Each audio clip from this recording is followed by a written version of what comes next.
Today is Thursday, Parashat Tetzaveh, and tomorrow is going to be the Zayin Adar. In other words, tonight and tomorrow is the 7th day of Adar. 7th day of the Adar is the day of the P'tirah of Moshe Rabbeinu, the day of the passing of Moshe Rabbeinu. It's also the day of his birth, but since it's the day of his passing, there are many people who have discussed him to fast on this date. And not only to fast, but there is also certain readings that are called Tikkun Zayin BeAdar that are done on this date. And also this evening, there is a custom also to have Sudat Zayin BeAdar, which typically is done organized with the people of Chevra Kadisha and people who are involved in the mitzvah of caring for those who passed away. The Zayin BeAdar is tomorrow, but the next day is Shabbat Zakhor. Shabbat Zakhor is a very special Shabbat of the year. This is the Shabbat that comes before the holiday of Purim. And we read from a second Sefer Torah. We're going to take out two Sefer Torah this Shabbat. Second Sefer Torah we're going to be reading at the end of Parashat Ki Tetzaveh, the portion that speaks of the mitzvah to remember what Amalek did to you when you went out from Egypt. Amalek being the symbol of cruelty and evil in the world. He attacked for no reason. And we have a mitzvah to obliterate, to erase Amalek, in other words, to erase evil and cruelty from this world represented by Amalek. And that's something that we have a commandment to do. And why specifically before Purim? Because Haman was a descendant of Amalek who had evil intentions towards the Jewish people.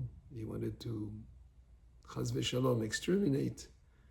And we celebrate the miracles that happened on Purim, where, of course, his plans were not realized. And he's the one who ended up being hung on a beam of wood on Eitz. So this is Haman and the story of Purim, but also in different times in history, we have another descendant of Amalek who tries to do harm to the Jewish people. We have to remember also that Amalek waged a war against the Jewish people in a place in the desert called Refidim. Refidim is the name of a place, but also the root word of the word Refidim is Rifyon Yadayim, which means being lax.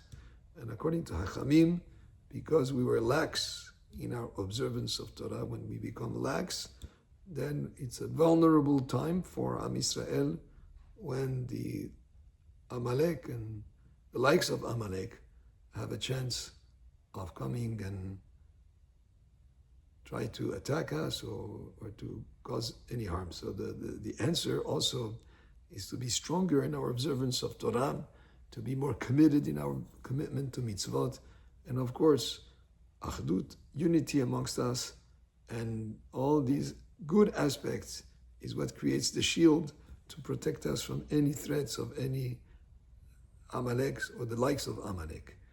And as we think of this parasha for this week, we have a mitzvah to remember what Amalek does to us all year round. We have a mitzvah to remember that episode. But on this Shabbat, it becomes more of an obligation, and it's a mitzvah mideoraita. It's a Torah mitzvah to come and be present to hear it being read from the scroll of Torah. If some reason someone misses the opportunity to do it at this Shabbat, you can fulfill the obligation again in the summertime when we read Parashat Ki Tetzaveh, and to have in mind at that point that you're fulfilling the mitzvah.